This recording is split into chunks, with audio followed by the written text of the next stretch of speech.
tàng gu doy waar ñu leen di fàttali ne sababu maanaam échauffourée yi nii nga xamante ni ci diggante takk der yi ak étudiants yi dara warula ko lu dul l'éternel maanaam problème lié tey jii nii au paiement des bourses ndax ku ne xam na ni tamit ñoom it ndaw yi nekk ci daara ju kaw souvent dañuy nekk ci benn précarité alors astut go nga xamante ni nguur gi mi ngi leen koy jox te mu mun am fu mu leen li mu leen di fàttal xëy na bu xawee tardé wala xëy na bu waxee amee jafe-jafe rek da ngay gis ni souvent ñoom day jafe ci ñoom ngir ñu mën a tenir le coup donc ñu ngi ci beneen wàll wi yéen a ngi gis étudiants yi fi mu ne ni génn nañ en renfort song yëf yi song gu xaw a doy waar takk der bi mi ngi dàq ñenn ci maanaam nit ñi nga xamante ni xëy na ñoom laalewuñu ci mbir mi di jéem a xool ñoom nu ñuy jàlle waaye ñu ngi leen di jéem a rawale mbir mi takarnaase la voilà policier bi fi mu ne nii dóor na lacrymogène yëf yi doy na waar nag ci échauffourée yi voilà mel na ni am na policier boo xam ne gaañ nañ ko mel na ni am na policier boo xam ne gaañ nañ ko mi ngi dox di soox tànkam sànq ñu leen di fàttali ni su ma naataango nga xam ne moom a jiitu sur le terrain doon ma indil yenn leeral yi nga xamante ni nii moom moo fi jotoon a am laataa maa ñëw mel na ni am na ci étudiant koo xam ne nee nañ yëf yi daf ko touché ba moom dañ ko rawale waaye gis nañ tamit Seydina voilà policier bi nga doon wax mi ngi noonu di soox di dem tànkam mel na ni moom it gaañu na ci seen côté doon na loo xamante ni doy na waar mais man je me demande tey lu ko fi jar entre ay citoyens waaw lu ko fi jar entre citoyens entre ay doomu réew mi ci ay problème de paiement de bourse tey circulation bi bloqué wu hôpital Fann mi ngi ay côté ak ay malade jafe-jafe dikkaat fi mu ne nii mu nar a jëm ba kañ ndax mel na ni nag jot na nag ngir lu bëri loo xamante ni fi mu ne nii dina nekk ay sooxe donc ñu daal di koy leeral ci tolluwaay réew mi université Cheikh Anta Diop takk der yi ak étudiants yi di jaamarloo tout le temps ci ay problème de bourse ci ay mbir yoo xamante ni wax dëgg fa yàlla mel na ni jot na nag ngir ñu jéem cee wut pexe Seydina dafa mel ni étudiants yi lâché wuñu waaw wut nañ sax ay bouclier ngir mën a jaamarloo ak takk der yi nga xamante ni ñoom fi mu ne nii xaw nañu arrière tuuti. ba làqatu ci seen ginnaaw oto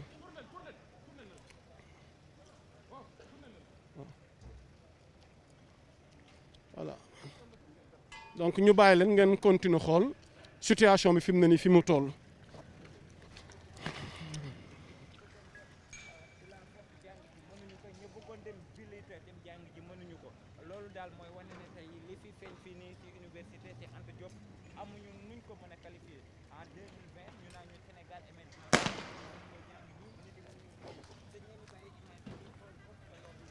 donc ñu bàyyi leen ngeen dund image yi à temps réel.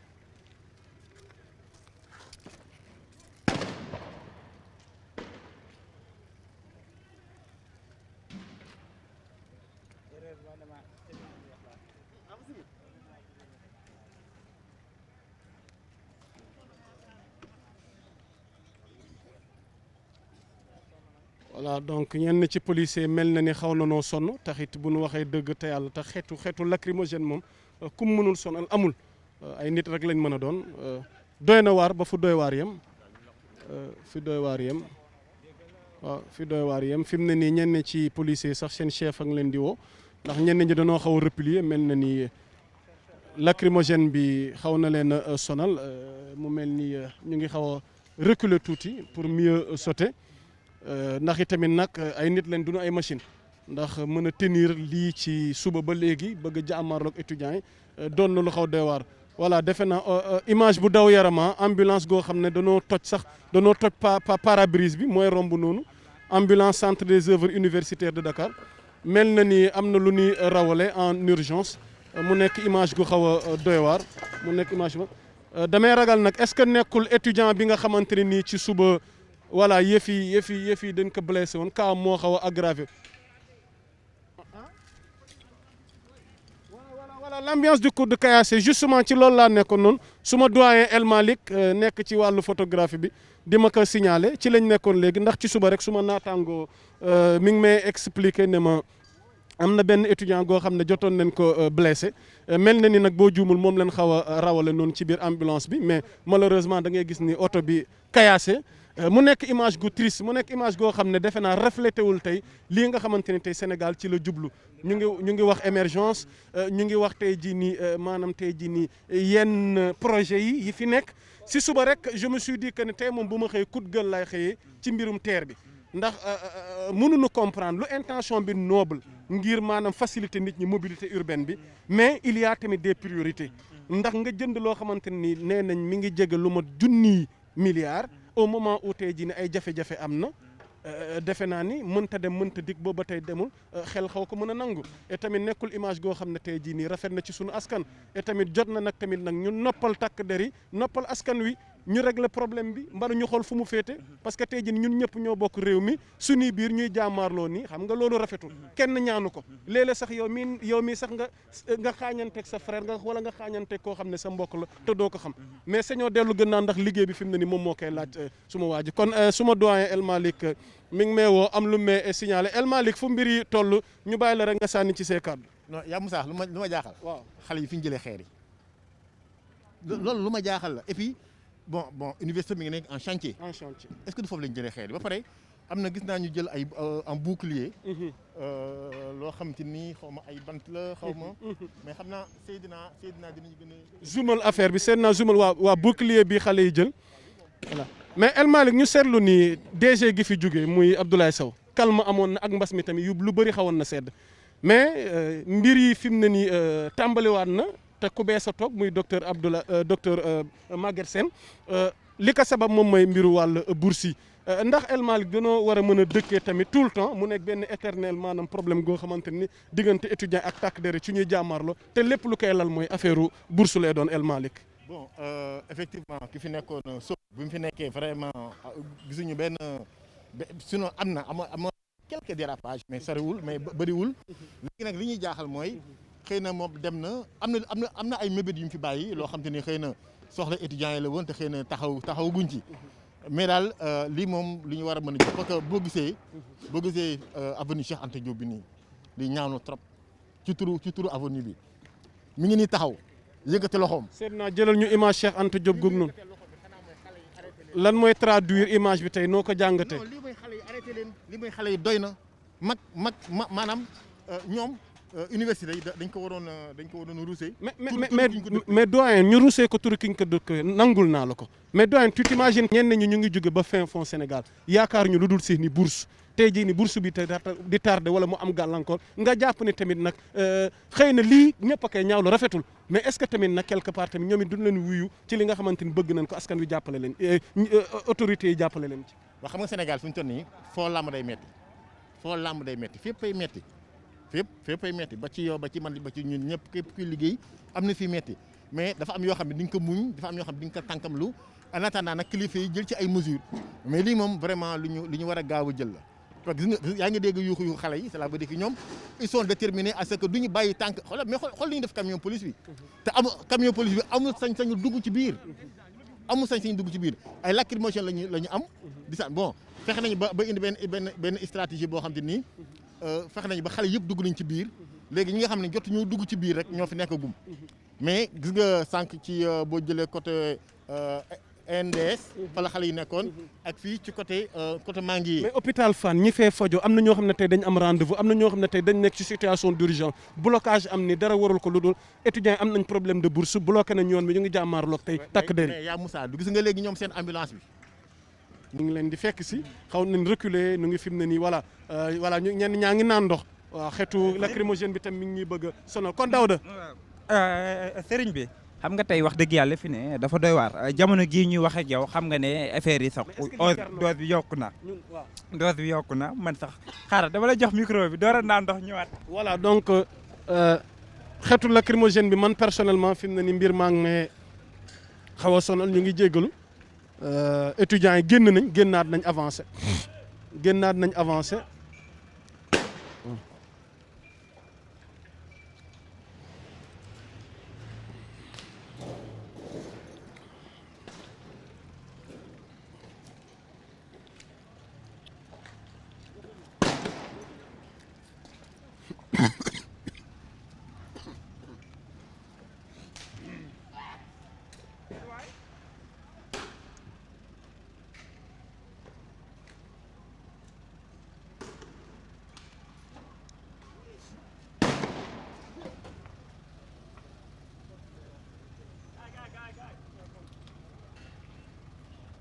seet naa affaire yi doy na waar trop waaw doy na waar trop seet naa xaw na daw yaram waaw xaw na daw yaram seet naa seet naa yow mbir mi moom xaw na doy waar de waaw wut xam-xam bëgg a jaamaarloo ndax ay problème mu bourse ci ay étudiants.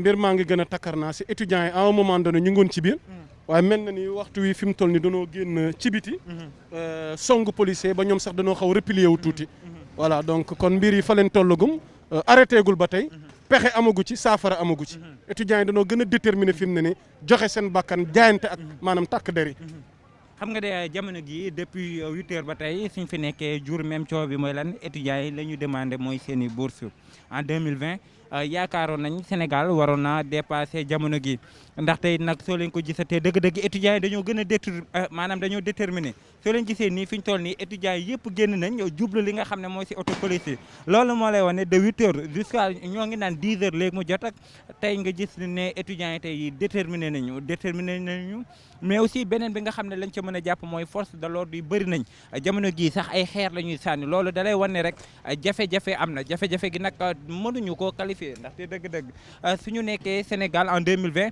même jafe-jafe yi ñu koy dund mooy lan tey gis nga ko sànq mooy ambulance bi nga xam ne moo nekk fii si kuddu toj nañ ko loolu ku ñu yaaxal suñu bopp la ñu yaaxal tey ñoo waroon liggéey mënuñoo liggéey dina sooxe économie Sénégal beneen bi mooy lan xale yi waroon jàngi waxuma sax ñi nekk ci université mais université privée yi nga xam ne dañoo seq li nga xam ne mooy université Cheikh Anta Diop ñoom ñëpp mënuñu ko defe ji suñuy yaay suñu papa yi nga xam ne dañoo waroon dem Sandaga dem ville mënuñu ko def la ko waral du lenn lu dul mooy wàllum bourse est-ce que nag en 2020 waroon nañ tollati jamono goo xam ne dañuy xeex ngir bourse loolu day wane rek Sénégal émergent bi ñuy wan yeggaguñ fa ndaxte tey mënoo koo qualifié ndaxte de 8 heures jusqu'à 10 heures benn problème am benn jafe-jafe am mooy lan xale yi la ñuy demandé mooy seen i bourse yaa xeeti dans un état normal mën nañ yaakaar ne dañ leen war a jox seen i bourse imaginez ku jógee Koungheul imaginez ku jógee Tamba imaginez ku jógee Diourbel am na ci ñoo xam ne sax aide lañ am amuñu bourse aide la ñuy am préciser ko ndax ñun ñi tamit jaar nañ fi réalité léeg-léeg da nga daan gis sa moromi étudiant di la ñaan ticket pour mën a lekk amuñu fu nu fanaan des fois ci biir couloir yi la ñuy fanaan mbir yi doy na waar responsabilité yi maanaam c'est partagé foog ñu situé ko tamit waaye tamit yaa xayti ni nga ko waxee léegi mooy il faut que pexe mun ñu comprendre depuis plus de combien d'années c'est un éternel maanaam tey jii ni recommencement goo xamante ni yëf yi dee dellu di dikkaat te lu koy waral lan la problème de bourse.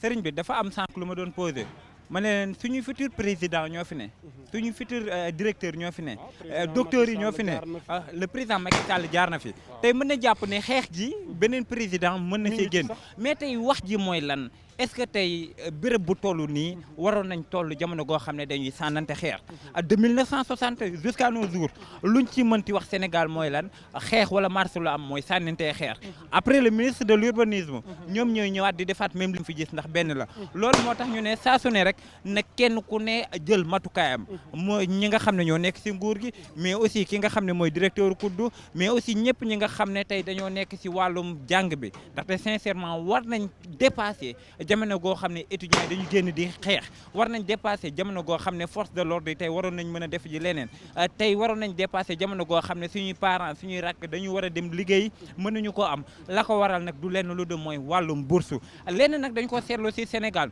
bu nekkee ne may 2 millions mën nañ ko bu nekkee ne may 3 millions mën nañ ko waaye bu nekkee fay étudiants yi nga xam ne tey ñoom ñoo war a jiite réew mi ëllëg lan moo tax mënuñu ko day mel ni ne rek état bi am na ci wàll waaye étudiants yi am nañ ci wàll yaakaar nañu war nañ dépasser lépp ba mu desee wàllum xeex ndaxte bu nekkee xeex rek mënta lijjanti dara.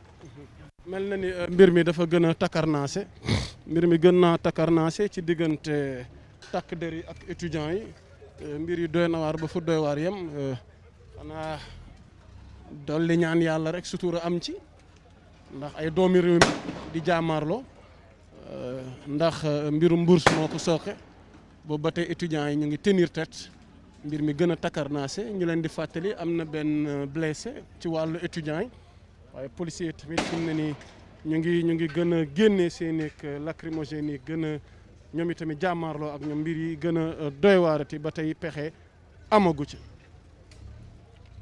donc ñu bàyyi leen ngeen revivre fi mu ne nii ces moments yoo xamante ni vraiment doy na waar ba fa doy waar yem.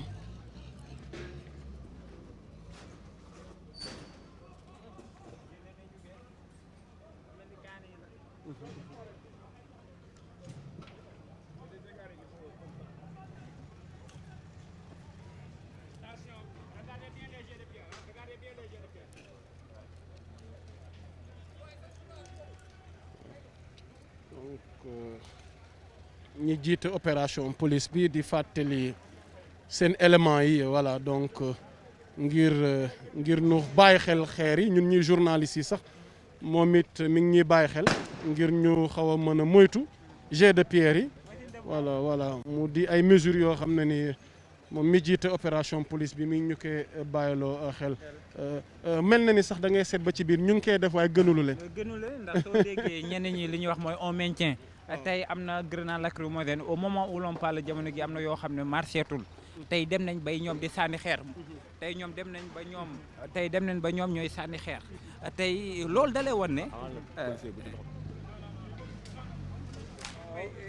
ci côté police waaw ñu ngi informé am na ku ci gaañu sànq gis nañ ku ci doon soox tànkam ñoom itamit ñu ngi subir voilà dafa am beneen information boo xam ne am na ko xaw ma ndax naam étudiants yi bàyyi nañ ko waaye soo xoolee rond point bi dafa am ay caméra yoo xam ne ñoo fa ne dégg nga li chef bi wax bàyyi la ñu daw ñu repérer leen c'est-à-dire que mooy am na caméra yoo xam ne moo ngi aux alentours de université Cheikh Anta Diop te ñooñu heure bu ñu leen bëggee jàpp dañ leen di jàpp mooy lan mooy bàyyi leen ñu daw ñoom ñu ñëw après ñu repérer leen xam ne dañuy mën a ñëw université Cheikh Anta Diop jël leen nuñ ñu neexee loolu la chef di wax fi ñu toll nii moo tax aussi mooy xeex bi ñoom étudiants yi nañ si bàyyi xel ndaxte danger bi mënta weesu tey mën nga see gaañu beneen bi mooy lan am na caméra yoo xam ne moo ngi fi te à tout moment mën nañu see identifier jàpp leen. est-ce que étudiants yi tamit riposte bii lañ leen sant. ci ñu ñaxtoo maanaam seen ñàkkum jotu bourse. mais nag xam nga le problème en est que wolof Njaay dane lu feeñ ci sëy nuyoo woon na sa ngor ga das koo fayul tey xoolal Sénégal amul lenn loo xam ne dañ ko fiy xeex te xeexee ñu ko par des pierres loolay problème bi loolu la ñu jàngal université ku fi ñëw loolu lañ lay njëkk a jàngal foron lañ lay wax ngénte tubaab lañ lay wax xeex lañ lay wax ñoom seeni bourse la ñu demandé mais dee ko seetlu Sénégal fépp foo xam ne jàmmaarloo am na fa lu ñuy andi mooy xeex lu ñuy andi mooy dañuy saccager au moment où l'on parle ni xottu bi tee la ñuy sànni. cocktail molotov. cocktail waaw te ndax yow yaa fi gis. mais le problème est que ji nga xool bi cocktail molotov bu traditionnel bu traditionnel seet naa cocktail molotov lu ñu koy defaree. cox lañ koy defaree ak pétrole leneen li du ma ko wax. kon baax na naka caméraman gu ànd ak kàccoor la. xam na yooyu mais beneen bi gisoo fi ñu toll nii force de l'ordre bi dañ koo dóor léegi si boppam mais xootu biteel bi beneen danger moo ngi si mooy suñ ko sànnee day tas imaginel ki nga xam ne protégé wul xootu biteel mën na sew ba dugg si bëtam te xam nañ bëtit ni mu sensible waaye jàppal ni de 8 heures jusqu'à 10 heures wala ba 11 heures même problème bi la fi ñu toll nii nit yi mënuñoo xëy ñi mënuñoo def ci seen liggéey la ko waral du lenn lu dul mooy jamono gii li ñu demandé mooy seen bourse. voilà li ñuy demandé mooy seen bourse li ñuy revendiquer mooy seen bourse na état bi jug ci seeni situation bourse bi na kudd yëngu muy centre des œuvres universitaire de Dakar docteur Maguette Sène mii nga xam ne moom moo wuutu Abdoulaye Sow léegi nga xam ne yóbbu nañ ko fa le ministère de l'urbanisme étudiants yi daal li ñuy sàkk mooy seen bourse waaye sàkk bourse googu nag dafa ànd ak mbir moo xamante ni xaw na doy waar ndax jàmmarloo gi fi am tey gëj na am li ni mel dégâts matériels yi bëri na dégâts matériels yi bëri na lool fi mu ne nii tey jii nii ci rond point gii nii ci diggante policiers yi ak takk der yi te policiers yi ak étudiants yi takk der yi autant pour moi ak étudiants yi.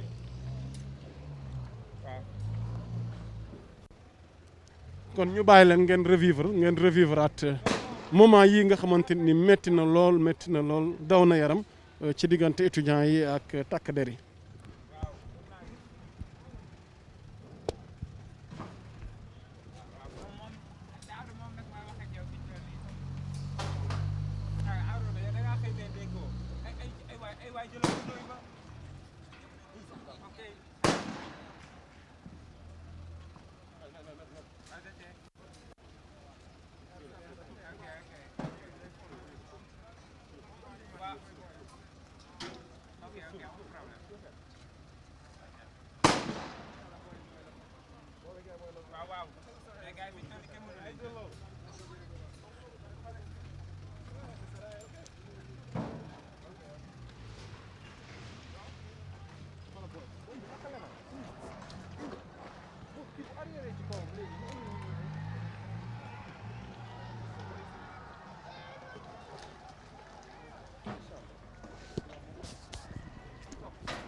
étudiants yi ba tey lâché wuñu ñu ngi tenir tête takk der yi ci seen ñaxtum maanaam bourse bi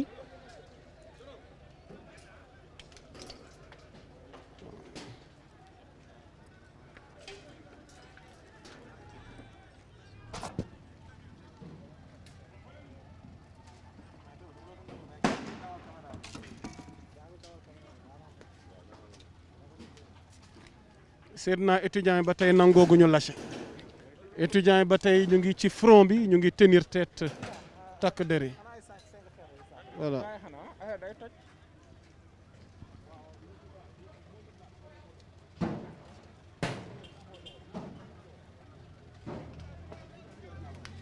xeer yaa ngi gën a takkarnaase fi mu ne nii ci diggante étudiants yi ak takk der yi voilà xeer yaa ngi gën a takkarnaase fi mu ne nii.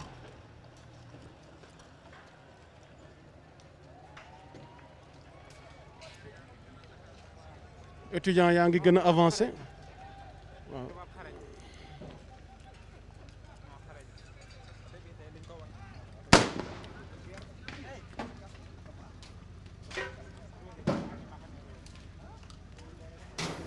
étudiants yi mbir yi fi mu ne nii nanguwuñu lâché jàmmaarloo gaa ngi gën a takkarnaase image yu daw yaram vraiment Sénégal fu mu toll. indi ay voilà donc matuwaay yu am solo ngir jéem a xool nu ni jéemee saafara mbir mi. ay fetel la waaye fetel la mais du fetel yoo xamante ni mën nañ ne waaye daal ñëw nañ ak seen matuwaay ñëw brigade d'intervention polyvalente ngir jéem a xool nu ñuy trouver solution fi mu ne nii nag avancé nañ ci kaw étudiants yi replié wu nañ dugg ci biir oto bi baa ngi dugg ci biir franchir na portail bi mais accès gul ci biir a biir fi mu ne nii daal voilà.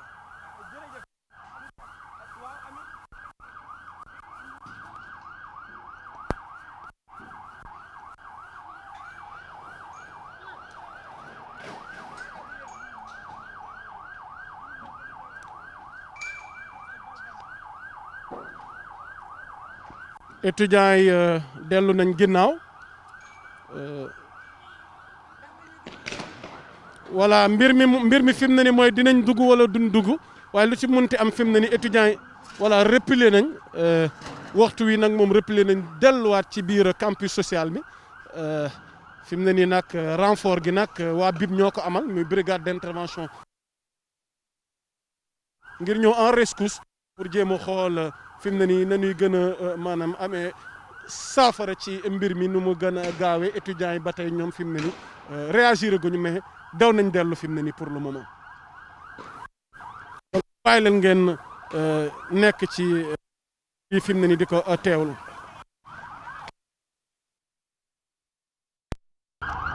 ah saa yi lii ba ëppul baay lii pistolet ah saa yi lii ba ëppul nag.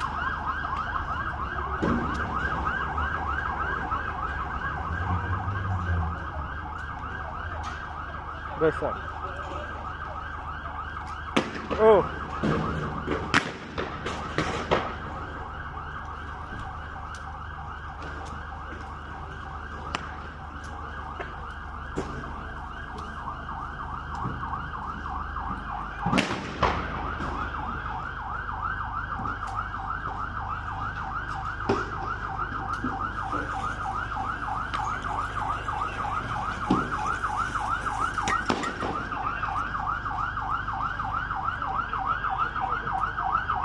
Moussa gars yi wax nañoo ñëw de.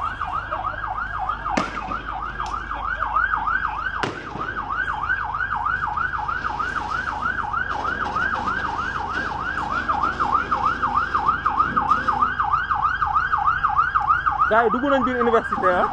lu raar lu gën a am lu gën a am.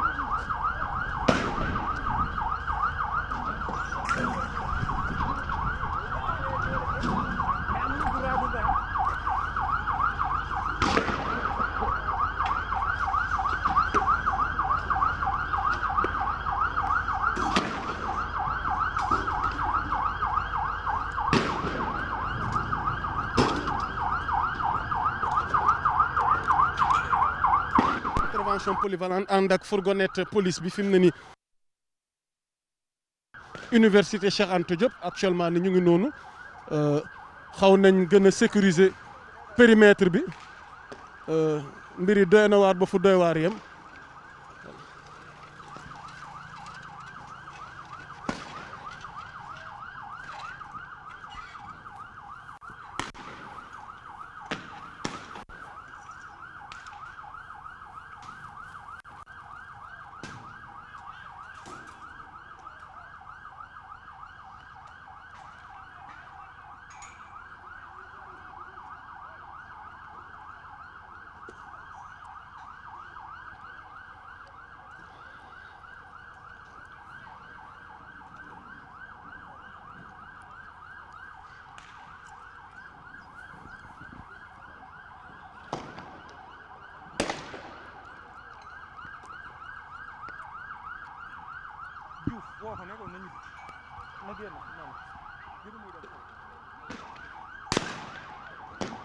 soxna si nga baal ma noppaluwuma de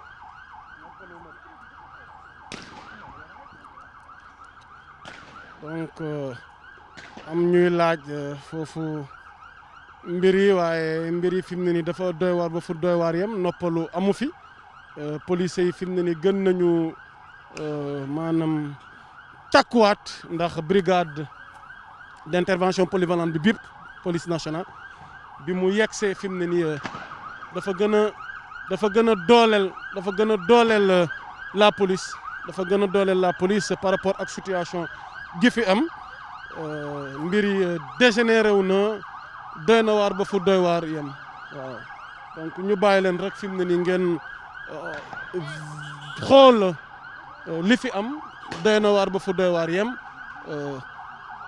université Cheikh Anta Diop étudiants yi xëy mer jàmmaarloog takk der yi ngir sàkku seeni bourse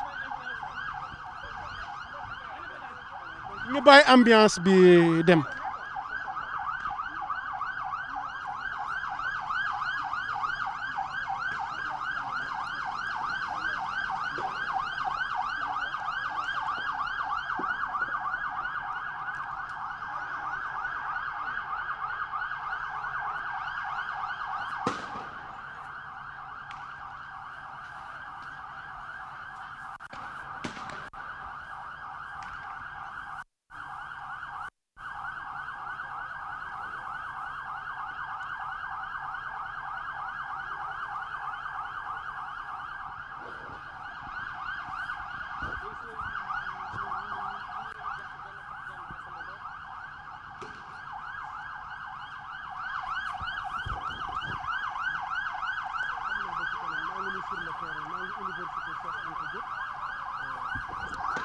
brigade d'intervention polyvalente seet naa jàpp nañ benn étudiant gaawal jëlal ma image boobu noonu jàppagum nañ benn étudiant brigade mobile d'intervention fi mu ne nii jàppagum nañ benn étudiant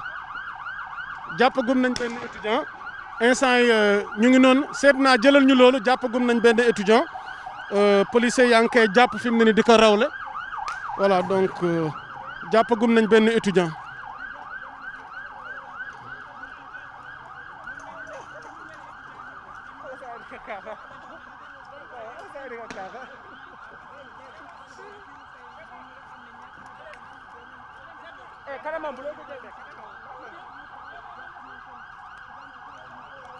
ñu ngi noonu di ko yóbbu donc arrivée brigade d'intervention polyvalente bi mel na ni am na solo en terme de renfort ndax étudiants yi replié wu nañ policiers yi ñu ngi gën a wéyale seen fi riposte ne ni étudiants yi dellu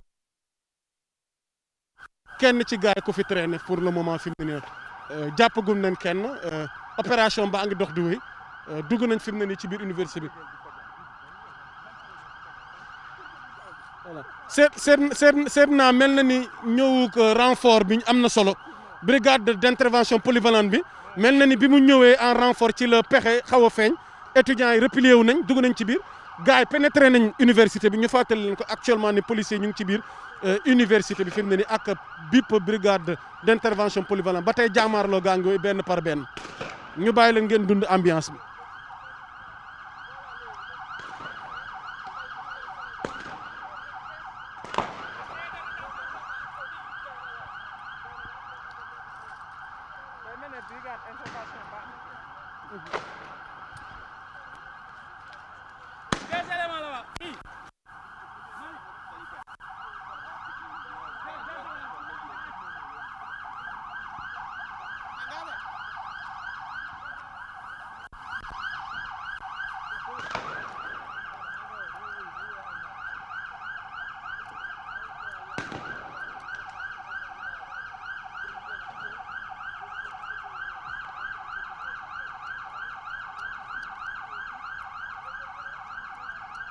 voilà étudiant baa ngi noonu ñu di ko yóbbu ñëw brigade d'intervention polyvalente bi moo xaw a leeral fi mu ne nii situation bi ñu bàyyi la ngeen revivre ak ces instants.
Onze heures romb na 18 minutes 8 heures ba tey jàmmaarloo gi dox di wéy diggante takk der yi ak étudiants yi ci coowal bourse waaye mu mel ni fi mu ne nii nag renfort am na ci wàll police ndax lenn ci seen élite bi muy BIP di brigade d'intervention polyvalente bi nu ñëwee la mbir yi xaw a sedd tuuti. étudiants yi dellu gannaaw delluwaat ci biir campus social bi ba jot nañ ci jàpp benn étudiant malheureusement waaw ñaari étudiant ñu ngi ma koy préciser jot nañ ci jàpp ñaari étudiant malheureusement pour ñoom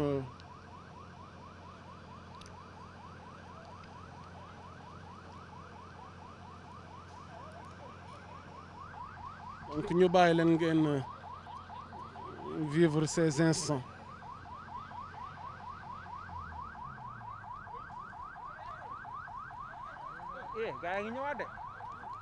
voilà étudiants yaa ngi noonu ñu ngi ñëwaat bi yoon sous le signe nee nañ fi mu ne nii pare nañ ci arrêté nañ waaw. voilà donc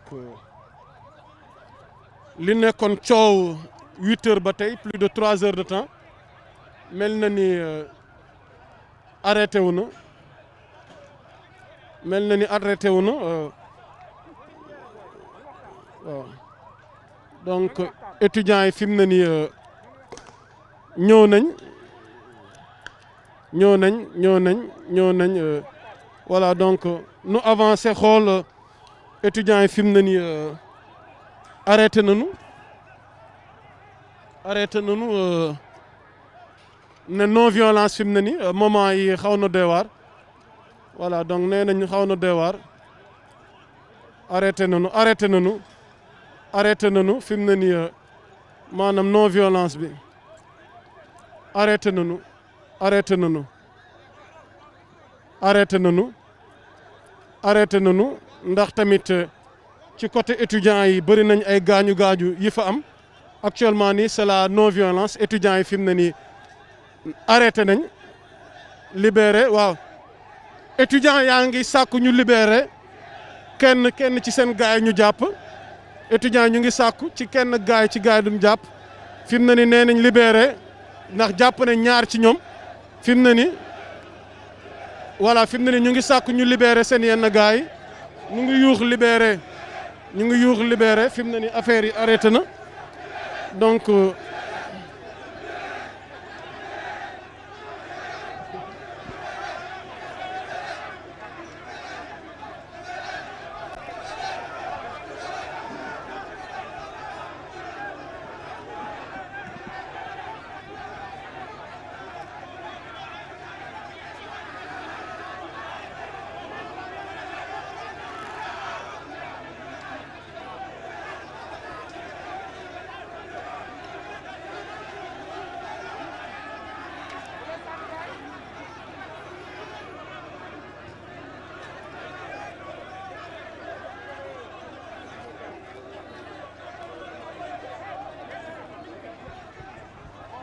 deux mois fay ñun suñu bourse. Depuis 2 mois non il faut pas amul benn problème mën nañu wax. Depuis 2 mois on est en train de le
yaa Moussa jaw ñëwal waaye son bi day dagg boo ma soree tapet nga rek kii barke Rasulullah kaay yow boo ma soree son bi day dagg achef son bi day dagg boo ma soree kaay fii waa kaay fii tapet nga rek yow xaaw su may dem na wàññi sa benn étoile kii neex bay bëgg a dee ngay daw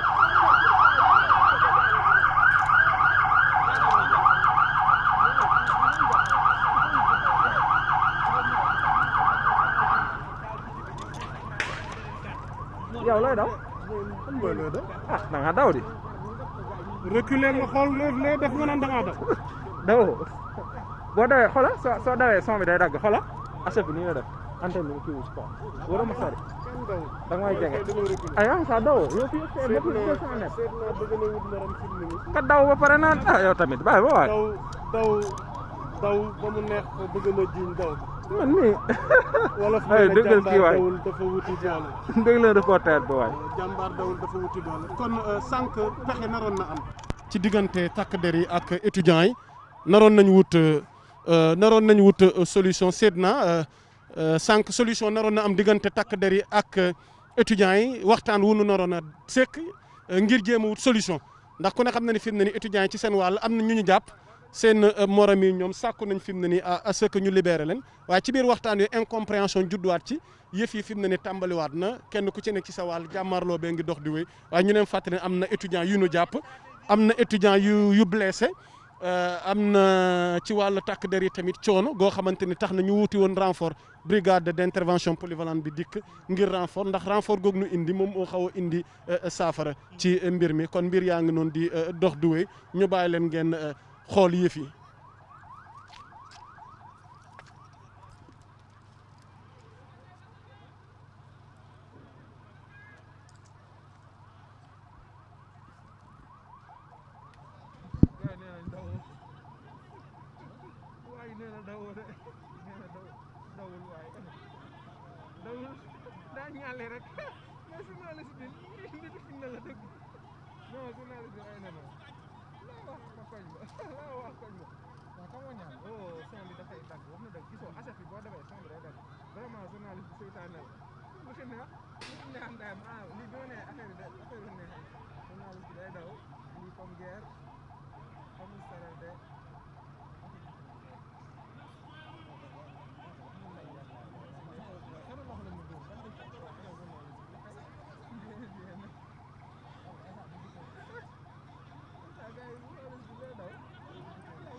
mais c'est bien commentaire yaa ngi noonu di wéy maa ngi gis suma internet yi ñenn ñaa ngi may sànni xeer lépp ak Seydina sama caméraman bu seytaane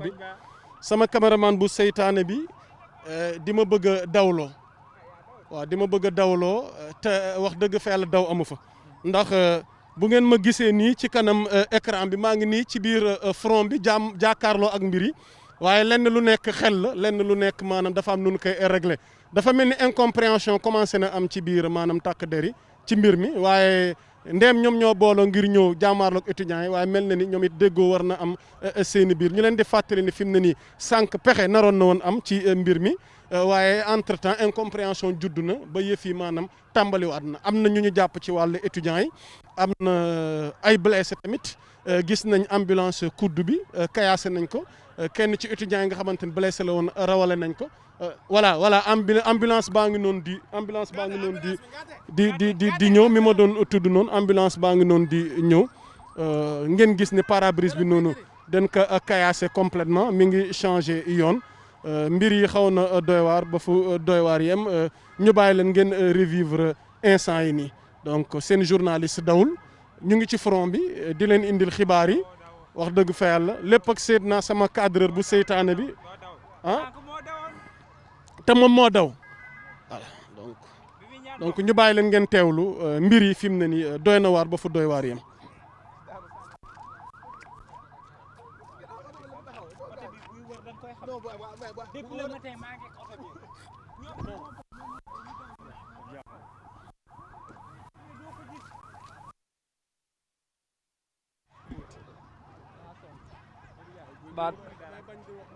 ba dawaatoo voilà yaa Moussa dafa sonn mooy ki doon daw léegi nga man moom sama dawoon da ngeen gis image yi kii vraiment dafa xaw a sonn tuuti mën naa ndox en attendant ñu continuer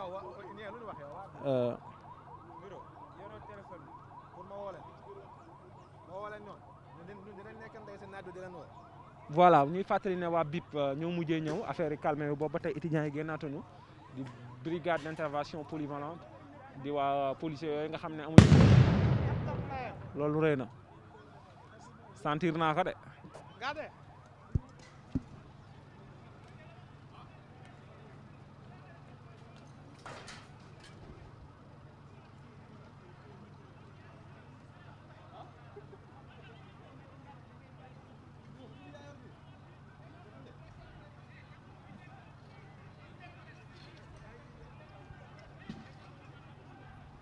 waaw lii moom drone da ciy baax wax nga dëgg mais drone am na yoo xam ne mënoo naawal drone c'est important drone dina ñëw incha allah yéen moom lu ngeen bëgg loolu la ñuy def incha allah yéen suñuy internet.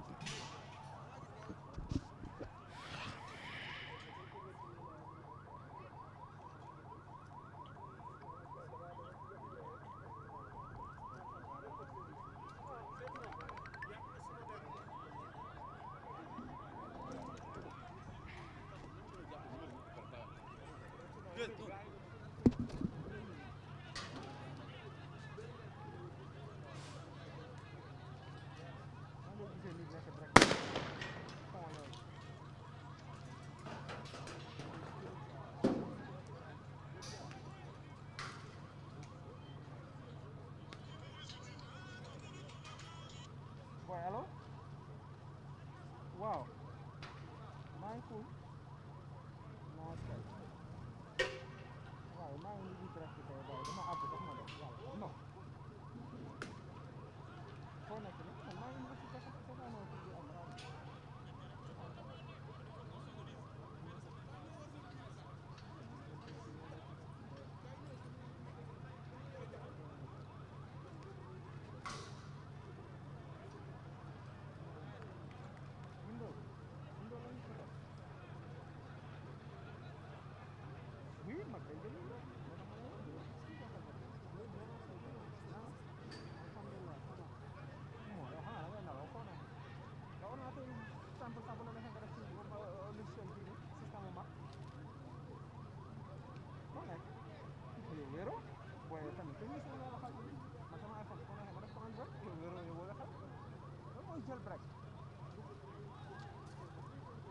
barki Seydina Mohamed man na nekk soo indee ma defal la ko loolu gën a def d'accord mais li nga bëgg bu fekkee window nga soxla da ngay am su la neexee nga def ko deux systèmes loolu gars yi defar son ñoo koy def comme genre yoo xam ne technicien de son am na logiciel yoo xam ne wala ñuy piratage dañuy jël mag def deux systèmes système mag système yor système window xam ne sooy démarrer su la neexee nga dugg moo nekk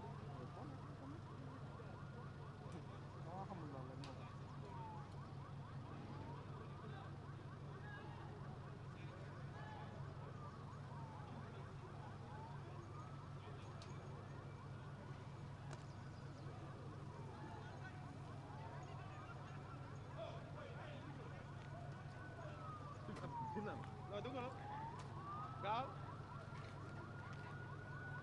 ambulance gendarmerie la day romb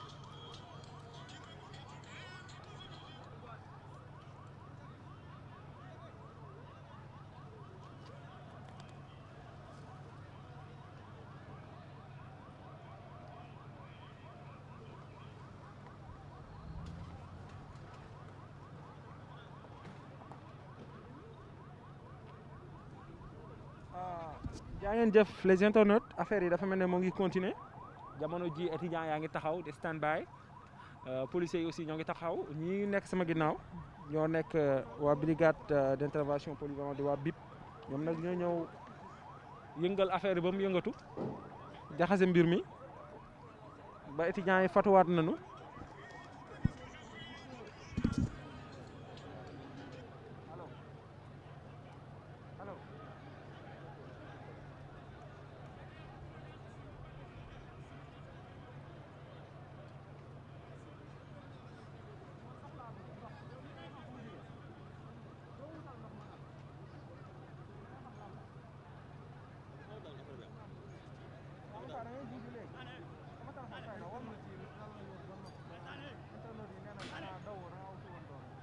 internautes yi nee nañ dawoo da ngaa wuti woon doole nangul nañ la ko. voilà kon seet naa mbir maa ngi dox di wéy ba tey étudiants yi à un moment donné replié wu nañ ndax brigade d'intervention polyvalente moo ñëw en renfort ci lañ jàppee lenn ci étudiants yi gars yi xaw a replié waaye mel na ni à un moment donné ci ba ñu jàppee ñenn ci seen camarades yi ñoom it wàccee nañ xeer yi arrêté woote non violence avancé ba ci porte bi ngir bëgg waxtaan ak takk der yi ngir ñu jéem a xool naka la ñuy trouver terrain d'entente ci biir explication yooyu incompréhension judduwaat ci ba coow li takkarnaase waat fi mu ne nii ba tey mi ngi nii dox di wéy solution amul étudiants yi avancé nañ takk der yaa ngi ci porte bi bloqué leen ànd ak brigade d'intervention polyvalente. doguma la foofu affaire yi takkarnaase ñoom policiers dañ doon seppi ñenn ñi nga xam ne jot nañ leen a xàmmee moom ñi soloon maillot 8 beeg ñi soloon gilet bu rouge bi bëgg leen a jàpp dugal ci oto bi moo tax étudiants yi replié wu bañ seen mbokk yi ñu jàpp.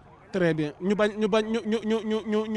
bañ leen a yóbbu. waaw jamono boobu xam naa daw nga mooy bi nga dawee la moo tax loolu. voilà donc fi mu ne ni am nañ ko ñu jàppaat ci gars yi magum jëmm koo xamante ni nu ngi jéem a xool médiation voilà donc ñu ngi jéem a xool voilà donc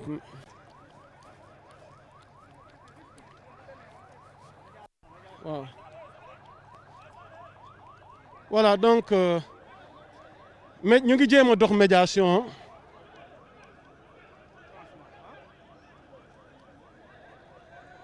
waaw donc maa ngi nii di avancer jéem a xool médiation bi qu'est-ce que cela va donner par rapport à la médiation entre les forces de l'ordre avec les étudiants donc yéen a ngi gis les étudiants fi mu ne nii ñu ngi woote non violence wàccee. waaw bi moom insolite la dama dox ba yem ci CD Mame Gor Diazaka bi moom c'est insolite vraiment gàcce ngalaama Mame Gor Diazaka son bi moo yoon Macky Sall album bi macha allah en tout cas daal marche bi bari na album Mame Gor Diazaka trop marche bi daal Mame Gor Diazaka yi album Mame Gor Diazaka bi duñ ko bàyyi xaaral ma xool ci benn yaa Moussa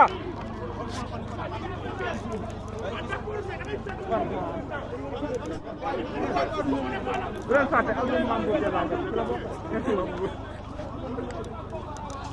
voilà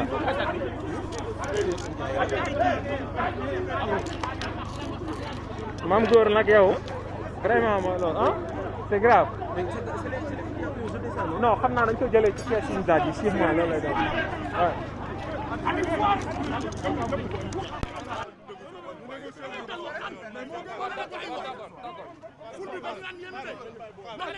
man kay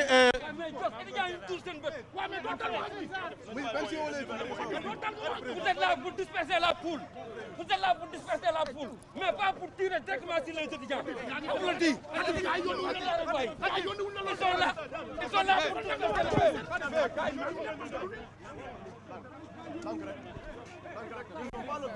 Voilà, actuellement fi mu ne nii un des étudiants fustige l'attitude de nos forces de l'ordre qui n'ont pas le droit de tirer sur la foule.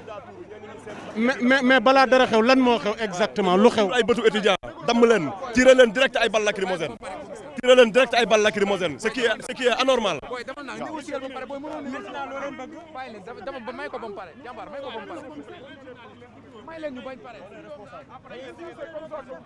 voilà donc ki jiite police bi mi ngi jéem a xool nu muy trouver terrain d'entente avec les étudiants pour ñu jéem a xool parce que l'un des étudiants gi jàkkaarloon ak yéen léegi mi ngi indi ay leeral comme quoi que dafa am ay étudiants yoo xam ne tuur nañ seen bët étudiants yoo xam ne gaañ nañ leen alors que ñoom dañ doon sàkku ci force de l'ordre nañ tas ful bi mais pas ñu tirer à bout portant ba di gaañ yenn étudiants yi.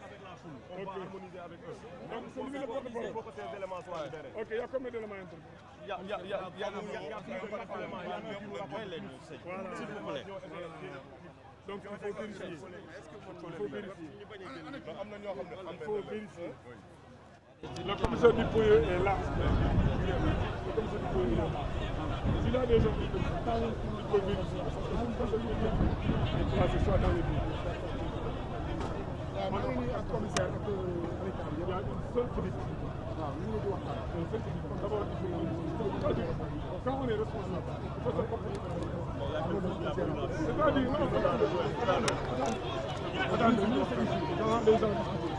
parce que lui, on dit même qu'il soit étudiant. Ah bon? Un étudiant qui peut faire le plan, un étudiant qui peut placer cette famille. et vérifiez tout. Je vous demande de le vérifier. Non, il n'y a pas de problème. Mais le gars là qui voulait vérifier, c'est un maintenant, attendez, quand vous avez appelé, quand vous avez commencé avant l'intervention, on vous a appelé, attendez, on vous a appelé pour vous parler et comprendre le motif de votre grève. Le motif de notre grève, c'est rien. C'est retard lié aux bourses. Il y a beaucoup de choses. L'autorité nous a fait une sourde oreille. Depuis lors jusqu'à présent, les étudiants n'ont pas reçu leur bourse pendant 2 mois. Ainsi que les bourses. Il y a beaucoup de combats à l'intérieur. Il va falloir qu'ils règlent ce problème le plus rapidement possible. Sinon, ils ne vont pas vous alléger la tâche parce qu'actuellement, ça risque de dégénérer. On ne peut plus contrôler la foule. Voilà, vous dites tantôt que depuis 2 mois, rien n'a été reçu de votre côté par rapport aux bourses. Je vous dis une chose. Oui. On n'est pas là pour charger qui que ce soit. Oui. On n'est pas là pour blesser qui que ce soit. Mais vos éléments ont non, attendez, vous m'écoutez. Sinon, je vous laisse terminer. Parlez d'abord. Allez-y. Sinon, si vous êtes plus responsable, on peut discuter. Parce que moi, j'ai besoin de parler avec un responsable. Allez-y, je vous écoute.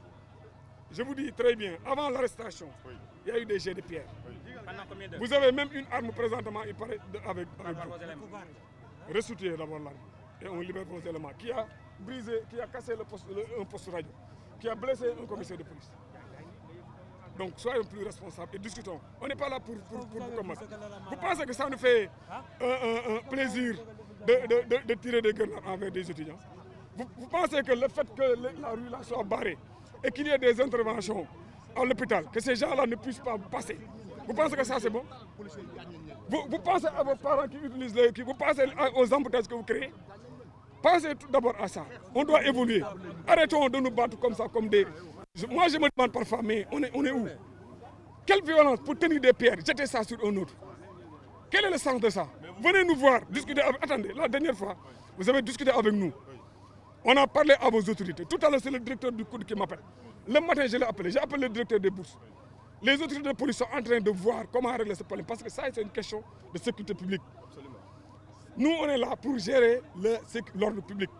Mais quand même, il nous faut comprendre. Il faut d'abord qu'on puisse comprendre le pourquoi vous êtes sortis. Venez nous voir. Dites-nous. Non, vous avez dit ça à qui? Non, je n'ai jamais reçu. En tout cas, le commissaire ne m'a pas rendu compte de ça. Moi, je suis le commissaire central. Je ne suis pas le commissaire du Donc, vous avez votre doléance. On va porter ça. Je vais appeler tout de suite. J'ai parlé avec le directeur des bourses. Et si vous voulez même, je vous le passe. Non, papa, il faut. L'État a des règles de fonctionnement. Il ne faut pas, il faut. Je vous dis, arrêtez cette mentalité. Enlevez ça de vos esprits. Raisonnons. Oui, mais vous savez, on est dans un État. Il y a des priorités. La santé est là. L'autre est là. Mais l'éducation, c'est aussi une priorité. Mais quand même, voilà, la Banque mondiale directement. C'est l'affaire des étudiants. Ayons la version du directeur des bourses. Ayons la version du directeur des cours. Je vais l'appeler tout de suite, vous allez lui parler. Et on était en conversation avec lui. Chef, rappelez-nous le nom. On est tout le temps en conversation avec lui. On est tout le temps en conversation avec lui. Chef, rappelez-nous le nom. Non, attends, je suis le commissaire central Dakar, le commissaire Dramé. Dramé, commissaire central. Donc vous étiez en train... Oui, passe-le. Voilà, donc... Non, vous savez, pour tout mouvement de foule, moi je dis aux étudiants, et je leur demande, non, après on va les libérer, je leur demande, quand on est dirigeant, parce que l'université quand même, la direction de l'université n'est pas donnée à n'importe qui. Quand on dirige des étudiants, il ne faut pas les amener ici. Il ne faut pas leur demander de balancer ni de brûler des véhicules de police. Il faut leur demander de penser aussi aux autres qui passent. Mais qu'ils viennent nous parler, nous c'est un peu. Nous, on va dire à notre autorité qu'à l'université, il y a un problème. Il y a les bourses. L'autorité va voir. Vous dites tantôt que vous avez eu à joindre au téléphone le DG du COUD. Donc, qu'en est-il de la situation? Regarde, il est là. Je n'ai pas encore parlé avec lui. Laissez-moi lui parler. On vous laisse parler avec le DG. Oui, on est là avec les étudiants. Voilà, donc je vous passe un étudiant sur eux. Voilà. Prenez, Cisco. L'étudiant est en train de... Voilà, donc c'est le DG du COUD, Maguette Sen, qui était au téléphone. Il discute, voilà, donc il est en train de discuter avec le responsable des étudiants, le porte-parole. Cisco à l'appareil avec le DG du COUD. Pour qu'il libère les éléments qu'ils ont capturés. Mais après, nous aussi, nous allons canaliser nos éléments d'or. Ok, merci. Voilà, Mohamed Sissoko, qu'en est-il de la situation? Tidiane Sissoko, autant pour moi, qu'en est-il de la situation? La situation, vous le constatez vous-même, de vos propres yeux. il y a les étudiants qui sont sortis au niveau de l'avenue Cheikh Anta Diop pour réclamer leur bourse qui leur revient de droit. Depuis 2 mois, ils n'ont pas perçu de bourse. Ces étudiants peinent et souffrent depuis jusqu'à présent. En respectant tout le protocole requis par l'autorité. L'autorité tarde à payer les étudiants ces bourses-là. Encore une fois, ça a toujours fait problème. Il faut qu'il y ait de morts d'hommes pour que les autorités puissent payer les étudiants leurs bourses. Ça, on en a fini. On en a fini. Le bilan du côté des étudiants, vous dites tantôt qu'il y a eu des blessés. Une trentaine d'étudiants blessés. Il y a des blessures graves. Moi-même qui vous parle, j'ai un élément intime qui est au niveau de l'hôpital principal qui a été touché par balle directe. Ils l'ont visé, ils l'ont tiré de mes propres yeux. Je ne peux pas identifier le policier qui a fait ça, mais j'ai vu un policier qui l'a fait en cagoule. Il est cagoulé, ce policier. Nous comptons continuer les manifestations tant que gain de cause n'est pas obtenu parce que nous sommes là pour la cause estudiantine. Vous nous rappelez le nom? Tidiane Sissoko, plus connu sous le pseudonyme de Cisco. Oui. Présenté. Voilà. Les étudiants ñoo wàcc di réclamer seen bourse ñaari weer a ngi nii fayuñu leen ko nguur gi moo téye bourse yi fayuñu étudiants yi dara ba étudiants yi génn dégénéré léegi nag à chaque fois pour que ñoom ñu mën a fay bourse yi il faut que mu am étudiant bu dee loolu noonu nag gis nañ ko ci Bassirou Faye gis nañ ko ci ay Fallou Sène te dañu repp nar ko gisaat ci keneen parce que tey élément intime bu nga xamante daf ñu jege dañ ko dóor bal direct dañ ko visé samay propres yeux laa ko gisee policier bee ko visé bal dóor ko ci bët bi fii on ne peut même pas s'assurer est-ce que dina dund wala dina dee loolu plus de 30 étudiants dañ leen bay ay blessures graves entre hôpital Fann ak principal ak le Dantec lañ leen yóbbu loolu du yoon lacrymogène ak ay bal lañ doon tiré. DG Koudou woon na la lan ngeen waxante. DG Koudou dafa wax ni dina dox médiation pour problème bi régler ñun tamit suñu éléments yi police jàpp nañ leen bàyyi. voilà li ñu bëgg mooy ñu fay bourse yi dans les plus brefs délais. sinon dañuy continuer. Tidiane Sissoko.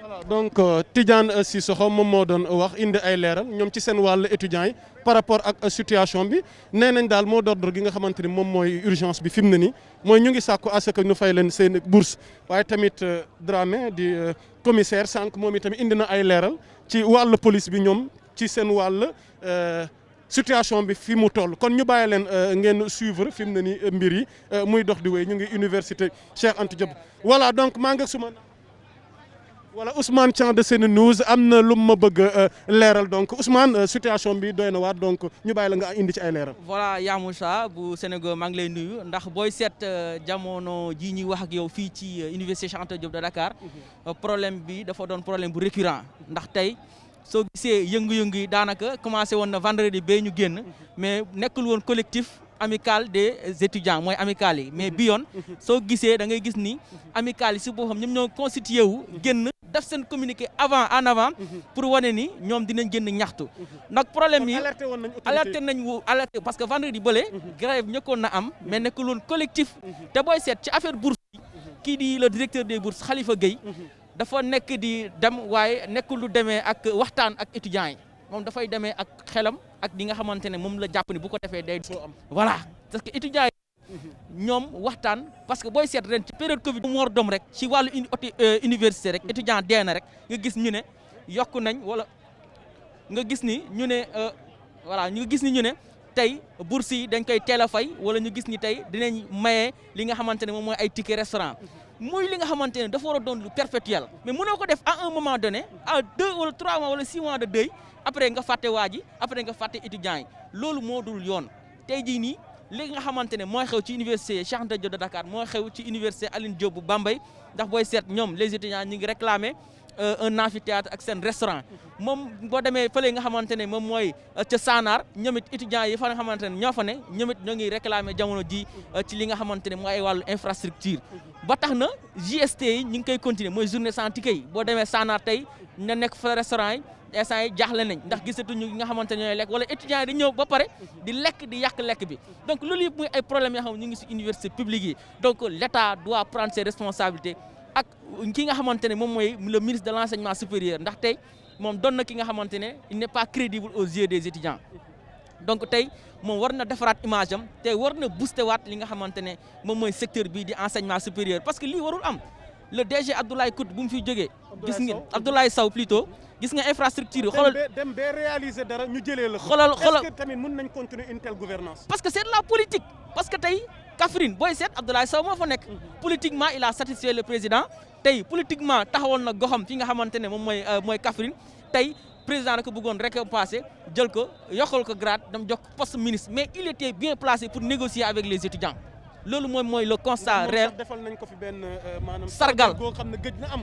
étudiants yi dem ba sargal DG kudd loolu c'est à noter. yaa c'est un signal fort par rapport ak processus. yaa Moussa booy seet gis nga université xar kanam bi changé na ci wàllu infrastructure xar kanam changé na ci wàllu mur yi nga xamante ne defar nañ ko ak lépp li nga xamante ne mu ngi fi am donc constat bi daal yaa Moussa pour ñu bañ a guddal daal loolu la. voilà Ousmane pour ñu bañ a guddal ma nekkoon ak suma confrère suma naataango moom SeneNews gis nga lii tamit presse la ku ne ñëwal nga fi sa organe waaye léeg-léeg tamit ci wàllu information nii leen koy partagé ndax on est une famille wax dëgg fa yàlla mu doon lu rafet seen Ousmane waaye tamit gis nañ Ousmane étudiants yi fi mu ne nii arrêté nañ sànni bi wàccee nañ xeer yi ndax am na ñu jàpp ci ñoom ndax kenn ci seen responsable ñu koy wax Tidiane Sissoko moom interpellé na takk der yi ne duñu bàyyi fekk fi mu ne nii libéré wu leen suñu étudiants yi ngeen jàpp parce que man mi dama fekkee un des policiers yu bokk ci ñoom encagoulé à bout portant mu tiré maanaam ci étudiants yi ba gaañ na ko ci bët instant ñu ngi jaaxle ndax mi ngi ci dina dundam déet ndax mi ngi ci dund ak de Tidiane Sow dérive yi ci amaale bavure yi ci amaale tamit. voilà Tidiane Sissoko kooku mooy président commission sociale bu faculté sciences et techniques donc Tidiane moom ku ne xam na ne dafa am xadaram defe naa moom mooy tax muy mën a taxaw tey di négocier wala di mën a combattre yi nga xamante ne mooy injustice yi étudiants yi di dund mais tey dégg nga commissaire lu mu wax nee na am na milice yi nga xamante ne wala ñi nga xamante ne du njaay étudiant bokk nañ ci biir grève parce que yaa ngi dégg mu ne am na koo xamante ne mi ngi si biir yor na arme yàq na li nga xamante ne mooy seen infrastructure yàq na benn kii sonore bi nga xamante ne tegoon nañ ko fii donc loolu la commissaire. il faut signaler tamit du côté des policiers y a eu des dégâts ñoom tamit gaañlu nañ tamit c'est à signaler. loolu la commissaire bi wax donc instant yi ñoom étudiants yi dégg nga leen nee nañ kii di directeur des bourses Khalifa Gueye def sourde oreille donc sourde oreille boobu moo dul yoon Khalifa Gueye dafa war a bàyyi li muy def tu vois ak les étudiants de master 2 ñoom it fan yee ñi génn ñi ngi doon grève ndax lan bourse yoo xamante ne dañ leen ko daan fay Cheikh Oumar Anne ñëw neen du leen ko fay on porte le combat de personne mais on est là pour faire le constat parce que je me rappelle RFM bu yàggul dara kii di Khalifa Gueye demoon na ñu invité ko fa lan la wax LFM matin lan la wax dafa ni le problème de ces étudiants en master 2 est déjà réglé déjà dugal na waruñu leen fay mais dinañ leen fay nga wax loolu étudiant bu ñu dégg ko ba noppi nga retourné waat nga yow da ngay def sourde oreille nga ne yow étudiants yi duñ leen fay dañ leen daan fay loolu jaarawul dañuy dindi système boobu doon tegaat benn système loolu moo dul yoon étudiant dafa doon ki nga xamante ne da nga war di waxtaan ak moom te nee naa leen ren atum Covid 19 bi nga xamante ne moom la ñu nekk les étudiants ont beaucoup négocié les amicales le collectif dañoo négocier ba. yàggul dara sax bu ma fàttali ko UGB ñu defoon geste gu rafet. yëkkati juróomi million ci seen i koppar nga xam ne étudiant ni muy bëree jafe-jafe étudiant ni muy bëree problème waaye ñoom yëkkati ci seen xaalis ngir dooleel tey jii ni maanaam tey force gi nga xamante ne moom leen tegoon ngir jaamaarloo ak Covid. loolu mooy apport participatif loolu contribution la.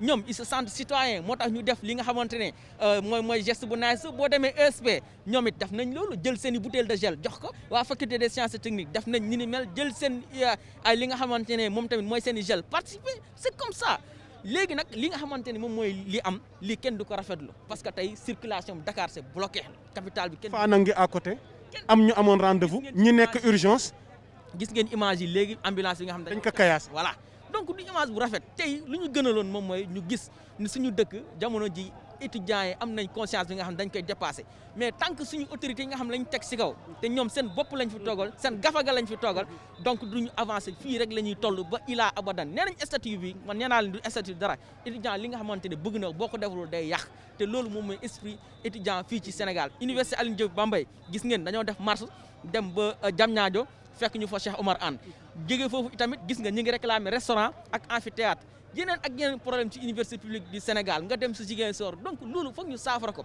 ñu ngi nii tey système éducatif CUSEMS def na grève tey yaa ngi dégg keneen ak keneen donc système éducatif moom la ñu war a defar parce que Nelson Mandela nee na l'avenir demain ce sont les enfants donc éducation da nga ko war a toppatoo pour ñu mun a di nga xamante ne mooy suuxali seen dëkk gis ngeen nag ñoom nee nañ arrêté nañ pour le moment mais foog ñu libérer seen i mbokk étudiants yi nga xamante ne jàpp nañ leen mais avant cela dafa am yeneen négociation yi nga xamante ne war na am si diggante ñi nga xamante ne moom mooy étudiants yi ak force de l'ordre mais aussi le directeur du bourse ak ki nga xamante ne moom la ñu installé muy monsieur Sène muy le directeur du COUD moom tamit dugg na si négociation gis ngeen à l'image jàpp nañ yaa Moussa daal problème bi daal mi ngi noonu. voilà un état vraiment responsable. voilà il faut qu'on ait un état responsable mu di lu am solo Ousmane wax ko di suma naataango nekk SeneNews situation baa ngi noonu nag étudiants yi mot d'ordre gi ñu am mooy libéré li ñuy sàkk mooy libéré étudiants yi li ñuy sàkk mooy fi mu ne nii libéré voilà li ñuy sàkk mooy libéré voilà ñu ngi jéem a ut négociation fi mu ne nii ak commandant bi ak takk der yi ñu ngi jéem a sàkku négociation fi mu ne nii pour ñu jéem a xool ni ñuy trouver terrain. donc ñu bàyyi leen ngeen revivre moment yi nii fi mu ne nii ci négociation bi entre takk der yi ak étudiants yi.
wéy ci wàllu étudiants yi li ñuy sàkku mooy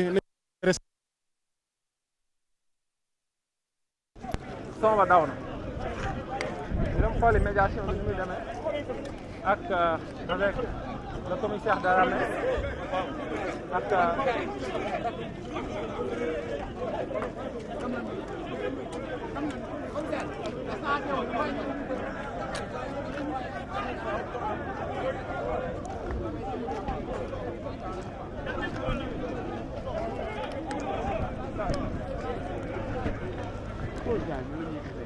waaw. ok d'accord. waaw dëgg la c'est vrai te gars yi ñoo doon taxal seen bopp.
yow looy daw baal daw bi kaay fii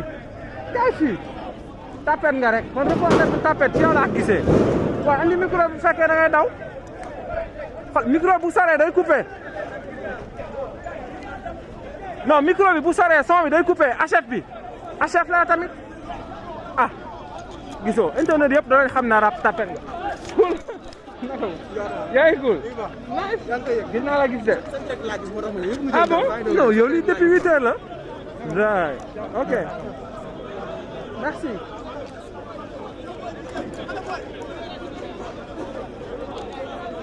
wala Croix-Rouge egsi nañu yéen tardé ngeen de 8 heures ba 11 heures xanaa seen patron bi da doon nelaw Croix-Rouge ñii dañuy nelaw rek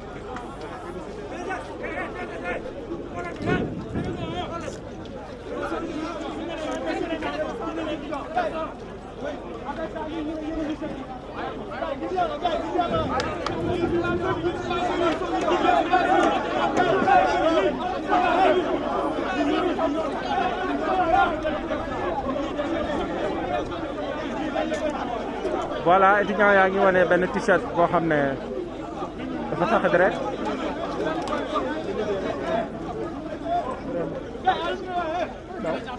non non waay ah jaar université sëñ bi noppi dañuy liggéey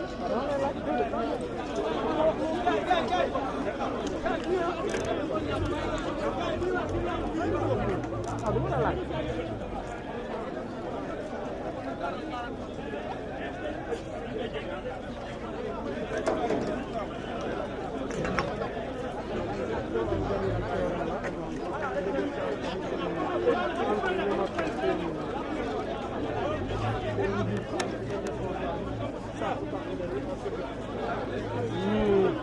Kuna, nang, nang.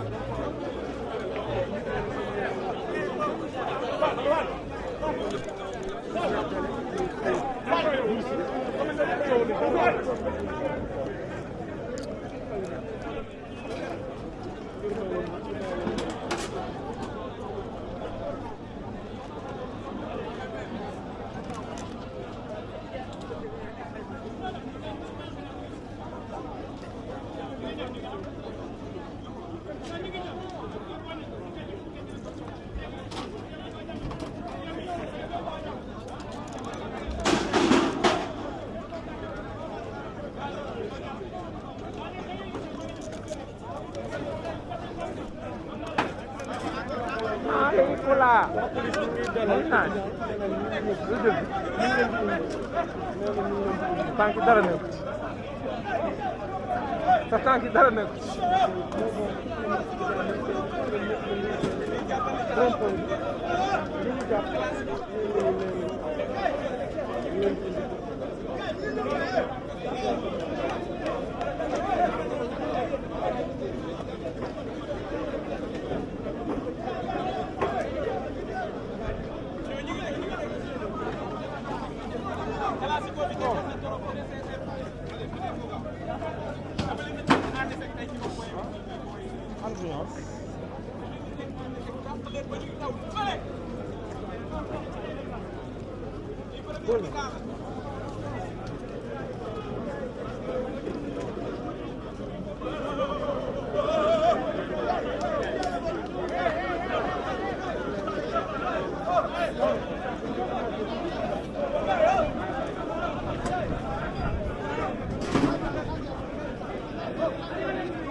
bàyyi si boobu dama demoon dëkk ak Rasulullah bi may toll ci voyage bi woo naa la kay woo na Malick Malick ñoom ba booloon nga ni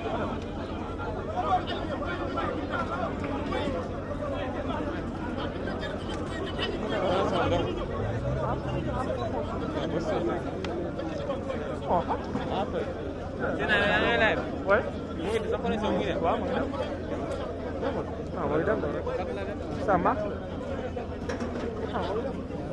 Gardez votre masque. Masque non non, léegi nga bi ma yor baaxul bi baaxul. D'accord.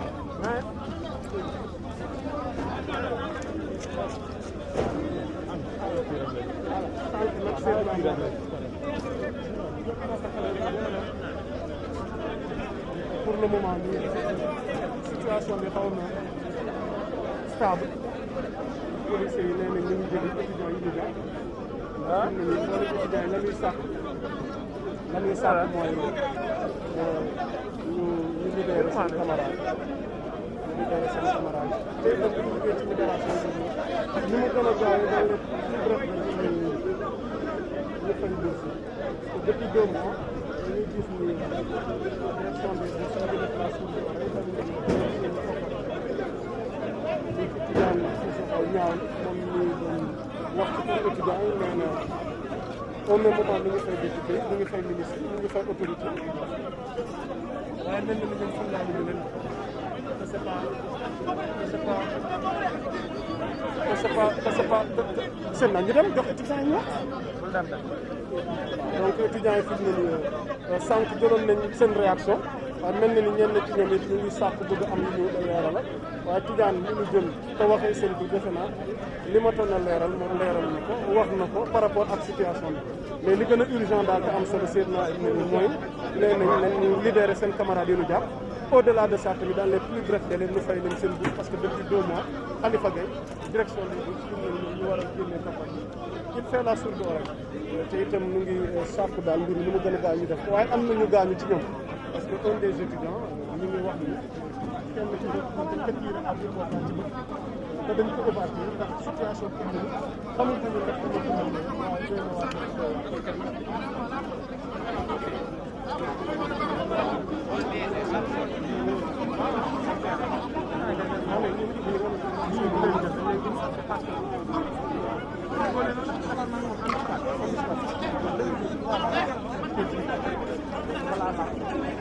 yaa dégg lii étudiant def nañ bloc ci rond point bi Seydina jëlal ma zoom ci statut Cheikh Anta bi ñenn ci étudiants yi fi mu ne nii mel na ni ñu ngi voilà jëlal ma statut Cheikh Anta bi symbole bi moom mi ñu duppee université bi nga xamante ni université bi tudd Cheikh Anta bi nekk monument nekkoon doomi réew mi ràññee ci wàllu xam-xam ci wàllu égyptologie waaye ci wàllu revalorisation race noire donc yaa ngi gis noonu yenn étudiants yi ñoom ca bor statut ba ñu ngi mel nii un peu occupé waaye ñu delluwaat sur l'essentiel mooy grève bi maanaam jàmmaarloo gi am tey échauffourée gi am tey entre takk der yi ak étudiants yi dara waral ko lu dul problème de bourse doo xam ne depuis 2 mois les étudiants attendent à ce qu'ils soient payés mais ba tey ñu ngi leen di def la sourde oreille fi mu ne nii comme nee nañ la ñu ngi indi seen yenn camarades yi te ñëwaguñu waaye ñenn ci étudiants yi fi mu ne ñoom replié wu nañ ñu ngi replié ñu ngi dellu pour ñu bàyyi leen ngeen teewlu ñu xool lan mooy continuer par rapport ak situation ay bu ñu iri buñ dem booru de bu leen dem voilà seet naa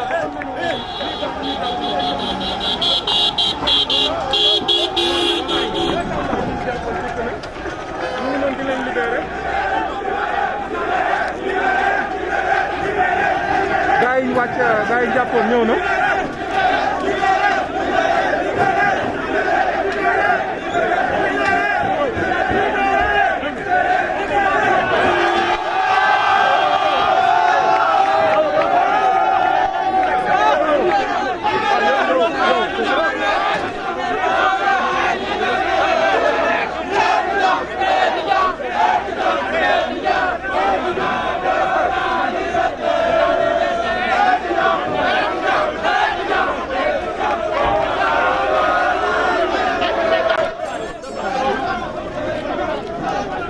yóbbu leen seen étudiants yéen ak ñoom. léegi c'est fini maintenant.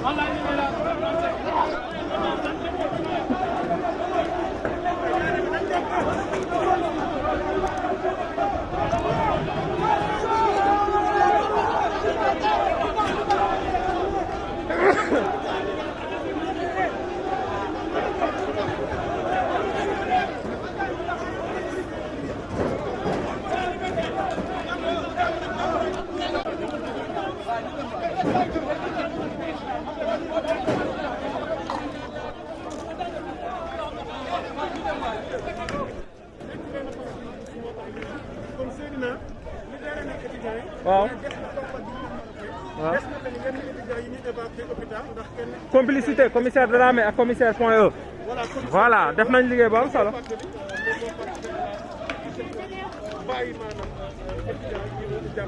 kon ñu bàyyi leen maanaam ngeen revivre pour le moment situation bi nga xamante ni moom tàng na lool defe naa sama kaa di yoon moom daw ma di yoon moom xaw naa sonn mbir yi maa ngi ci biir daw ma ni ko seet naa di waxee delluwaat naa ci front kon da ngaa dawoon nangu nga ne da nga dawoon jàmbaar du daw day wuti doole mais nangu nga ne da nga dawoon jàmbaar du daw day wuti doole daw amul il faut reculer pour mieux sauter kon ñu bàyyi leen ngeen vivre en temps réel sur votre site Sénégo ci grand moment yi ci xew-xew yi di leen indil xibaar yu wér te wóor ci li am kon étudiants yaa ngi noonu dellu nañ gannaaw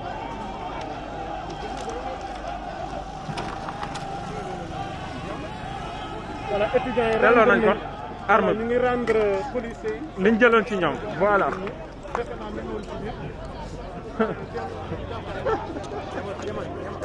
voilà donc suñu xaritu policier bi moom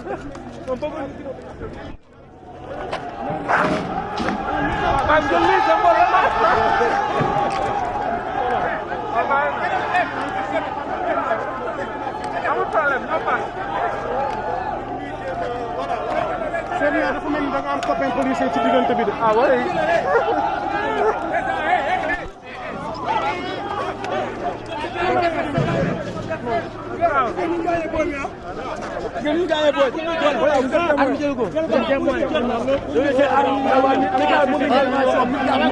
Cheikh Mbaye laa tudd Cheikh Mbaye fan ban département. Fatou Seye département PC. mais yaa ngi wax ne dafa am sa camarade bu nu gaañ nu mu demee noonu. Camarade fii taxaw gars yi dañu visé ak lacrymogène. Un camarade qui s'appelle Moussey. Il habite à Mbacké. Un étudiant de la FST, faculté des sciences et techniques. Oui. Donc mi ngi indi ay leeral yu am solo ci étudiant goo xam ne dañ ko gaañ à bout portant parce que sax am nañ kuñ ci évacué ba tey fi mu ne ni situation xam nga waa ñoom am nañ ay blessé bëri voilà donc sànq Tidiane Sissoko mi ngi ko doon leeral si voilà donc les étudiants parlent aussi de journée sans ticket seen bourse leen fayul ils sont restés 2 mois sans bourse mot d'ordre mooy fi mu ne ni que les autorités réagissent dans les plus brefs délais parce que nu fay leen seen i bourse donc voilà l'essentiel c'est ça donc étudiants yi ñu ngi dellu gannaaw fi mu ne nii waaw ñu ngi dellu gannaaw waaw y a pas de souci y a pas de souci y a pas de souci donc nu bàyyi leen ngeen suivre fii mi ngi noonu di dox bi mais Seydina man maa ngi xuus di dugg ci front bi ak caméraman buy daw luy loolu lu tax ngay daw di ma bàyyi ci front bi après gars yi ne dama daw mi ngi nii dama ko demoon wooye ji pour mu ñëw topp ma ci front bi. ñëwal boo ñemee ñëwal. c'est pas la première fois mooy couvrir ay front man dama dem Mali ànd ak Nations Unies. bourse kese lañ soxla. dama validé fa laa yem nag ngay taal sa bopp. bourse lañ soxla moom mooy seen. yow c'est la première fois nga ñëw libéré front ngay taal sa bopp fii.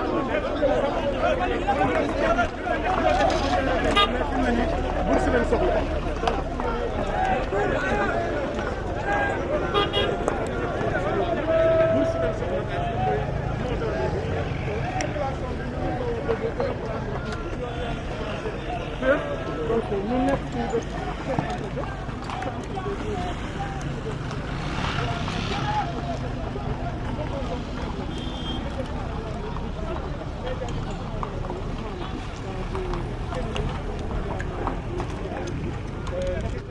La presse certes ku ci nekk sa wàllu sa liggéey waaye bu ñu dajee ñu mottalante ci wàllu information ñu bokk wax li nga xam te mooy am waaye ku ne bañ a wax jëmale fële réeroo di am nii bañ a indi li nga xamante ni moom mooy information gi wóorul kon fi mu ne ni sànq danoo sàkkoon ñu libéré ñenn ci seen camarades yi libéré nañ leen waaye des na mooy problème crucial bi problème fondamental bi leitmotiv fi mu ne nii maanaam li nga xam ne moom mooy régler situation bi mooy que maanaam les bourses soient payées et au-delà du paiement ñu leen di fay à temps parce que tamit su ma naataango Ousmane Thiam moom spécialiste la ci problème yi jëm ci éducation maanaam ci wàllu njàngum gu kaw gi ci université yi bëri na lu mu ci fekkee bëri na lu mu ci xam parce que étudiants yi danoo njëkk a dugal communiqué njëkk a alerter autorité wax la ñuy dund mu métti leen ñu tànkam lu leen certes tey am na lu commissaire doon wax sànq ne li ñuy def nii jëmale ko ci yéen gënaluñu ndax rafetul muy lu am solo wax na dëgg waaye tamit rafetul waaye nee na étudiant bi ne ko ñun mënuñu nangu ñuy fay député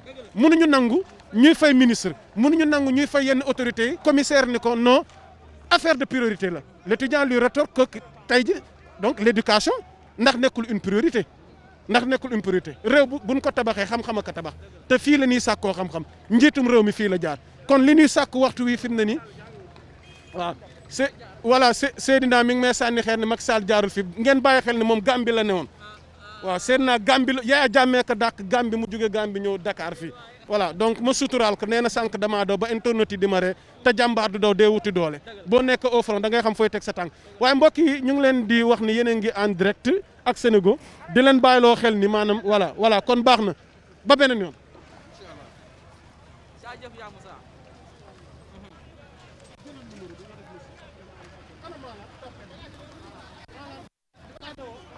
bi jiitu de ana oto bi woo nga ko bi ngay tapé bi ñoon gaay ay ci kanam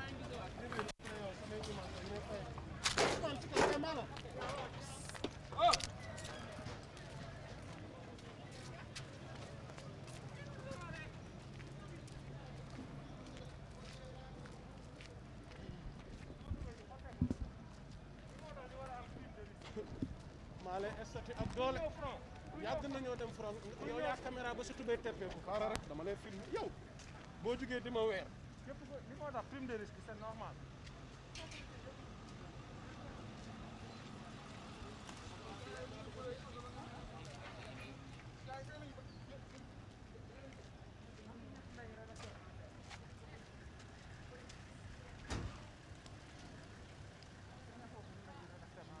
Seydina mi ngi laaj prime de risque caméra na ba tubéy bi teppeeku mi ngi nii chaque jour bu jógee di ma estati lu ne mu wax ma ko tey daa caméra ba tubéy bi teppeeku voilà lii doy na waar waa Sénégal fexe leen dimbali seen naa ci prime de risque yi estati laa leen moom boo ma jot ko doomu daal xaaral ma yónnee la kay dugal ko ci film bi dugal ci film bi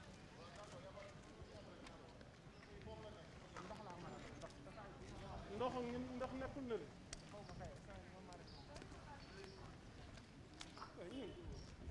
mais attends xaar ma woo Diouf Diouf mu ngi fale woo ko mu dem dini wool Diouf seen naa li jus la man ndox laa mais non est-ce que ndox am na non mais salaamaaleykum li ndox la wala jus ndox la am na jus am na non indil ndox jox ñu jox ko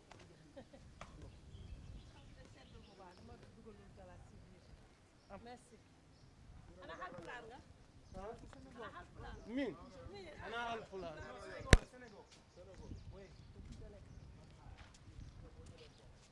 seet naa ñu dox rek ñibbi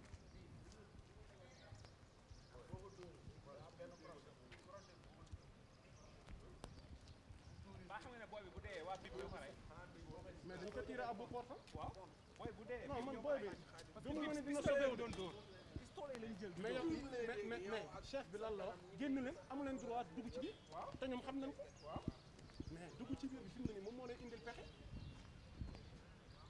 Diouf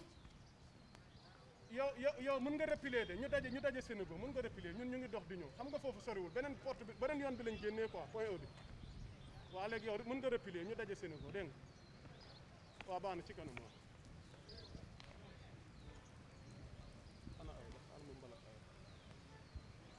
ne ko baax na na ñëw kon Aïda waaw ne ko ren non ci biir ku